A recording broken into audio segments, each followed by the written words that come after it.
compensate কৰি দিব পৰা যায় তেতিয়া হলে হয়তো কৰ্মচাৰীসকল উপকৃত হ'ব আৰু 2035 চনৰ পিছত যিসকলে অৱসৰ গ্ৰহণ কৰিব সেই সকল যিহেতু তেওঁলোকৰ দীঘলীয়া সময় আছে অৱসৰ ল'ব আৰু যিহেতু আমাৰ যেহেতু স্যালাৰিটো মাজে মাজে বৃদ্ধি হয় গতিকে দীঘলীয়া সময়লৈকে যদি আমি চাওঁ তেতিয়া হলে নিশ্চয় তেওঁলোকৰ পেনশনটো হয়তো বৃদ্ধি হ'ব পাৰে কিন্তু কম সময়ত যিসকলে অৱসৰ ল'ব সেই অৱসৰ লোৱা পেনশন যিসকল কৰ্মচাৰী কম সময়ত অৱসৰ ল'ব সেই সকলৰ ক্ষেত্ৰত যদি এটা কাট অফ ইয়াৰ যদি ধৰি লৈ তেওঁলোকক যদি কম্পেনসেট কৰে তেতিয়াহলে মই ভাবো আমাৰ কৰ্মচাৰীসকল উপকৃত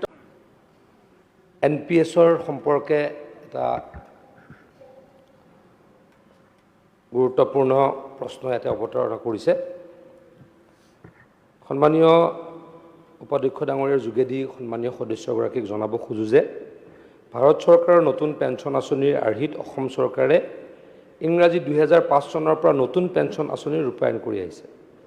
তদুপৰি পুৰণি পেঞ্চন আঁচনিৰ আৰ্হিত নতুন পেঞ্চন আঁচনিৰ অধীনস্থ কৰ্মচাৰীসকললৈও গ্ৰেচুইটি প্ৰদানৰ ব্যৱস্থা কৰিছে মই যেহেতু চৰকাৰী তথ্য মোক জনোৱা মতে পুৰণি আকৌ কৈছোঁ পুৰণি পেঞ্চন আঁচনিৰ আৰ্হিত নতুন পেঞ্চন আঁচনিৰ অধীনস্থ কৰ্মচাৰীসকললৈও গ্ৰেচুইটি প্ৰদানৰ ব্যৱস্থা কৰা হৈছে ইয়াৰ উপৰি নতুন পেঞ্চন আঁচনিৰ অধীনত কৰ্মচাৰী এজনে যদি চাকৰি কালত মৃত্যুবৰণ কৰে তেওঁলোকৰ পৰিয়াললৈ কম্পেনচেটেড ফেমিলি পেঞ্চনৰ ব্যৱস্থাও কৰা হৈছে আৰু অসম চৰকাৰৰ সিদ্ধান্ত আমি জানো সন্মানীয় উপাধ্যক্ষ ডাঙৰীয়া এজন ব্যক্তি যদি নতুন পেঞ্চন আঁচনিৰ অধীনস্থ বিষয়া কৰ্মচাৰীৰ মূল বেতন বেচিক পে আৰু ডিএৰ 10% ধন পেঞ্চন আঁচনিৰ অধীনত প্ৰতিমাহে কৰ্তন কৰি বিষয়া কৰ্মচাৰীসকলৰ নিজা PPAN একাউণ্টত জমা কৰা হয় আৰু চৰকাৰে সংশ্লিষ্ট কৰ্মচাৰীজনৰ বাবে 10% ধন জমা কৰে আৰু তেওঁৰ PPAN একাউণ্টত অৱসৰৰ সময়ত কৰ্মচাৰী আৰু চৰকাৰৰ মাজত চৰকাৰৰ জমা ধনৰ ওপৰত বিভিন্ন পেঞ্চন স্কিমত নিৱেশ হৈ থকা নিৱেশ মূল্য ভেলু অফ ইনভেষ্টমেণ্টৰ ওপৰত কৰ্মচাৰীজনে 60% এককালীন অংশ লামচাম উঠোৱাৰ পিছত বাকী ৰৈ যোৱা 40% বীমা সংস্থাত নিৱেশ কৰিলে তাৰ পৰা কৰ্মচাৰী এজনে মাহেকীয়া পেঞ্চন লাভ কৰে সেয়েহে নতুন পেঞ্চন আঁচনিৰ অধীনস্থ কৰ্মচাৰী এজনে চাকৰিয়াল 10 বছৰ কম হ'লেও পেঞ্চন লাভ কৰে নতুন পেঞ্চন আঁচনিৰ অধীনস্থ কৰ্মচাৰী এজনে তেওঁৰ পাবলগীয়া পেঞ্চন তেওঁলোকৰ জমা ধনৰ ওপৰত নিৰ্ভৰ কৰে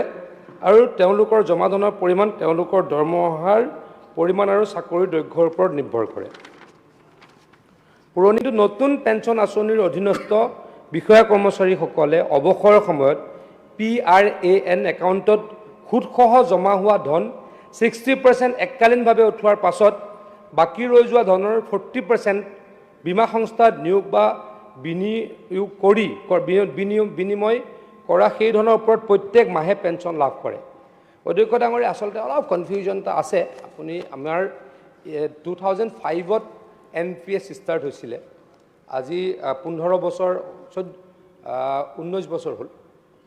কিন্তু অধ্যক্ষ ডাঙৰীয়া আমি ভাবোঁ এতিয়া ক'বলৈ হয়তো দিগদাৰ কিন্তু যিসকলে 30 বছৰ বা 32 বছৰ চাকৰি কৰিব তেওঁলোকে হয়তো যথেষ্ট সংখ্যক পেঞ্চন লাভ কৰিব বুলি ভবা হয় কিন্তু হয় সদস্যগৰাকীয়ে যিটো প্ৰশ্ন তেখেতে এইটো কথা জানি তেখেতে কৈছেই কিন্তু যিসকলে হ্ৰস্বকালীন সময়ৰ কাৰণে চাকৰিত যোগদান কৰিছে তেওঁলোকৰ হয়তো কিছু অসুবিধা হৈছে কিন্তু এই বিষয়ে বিত্ত বিভাগে আমাক জনোৱা মতে 12/6/2022 তাৰিখে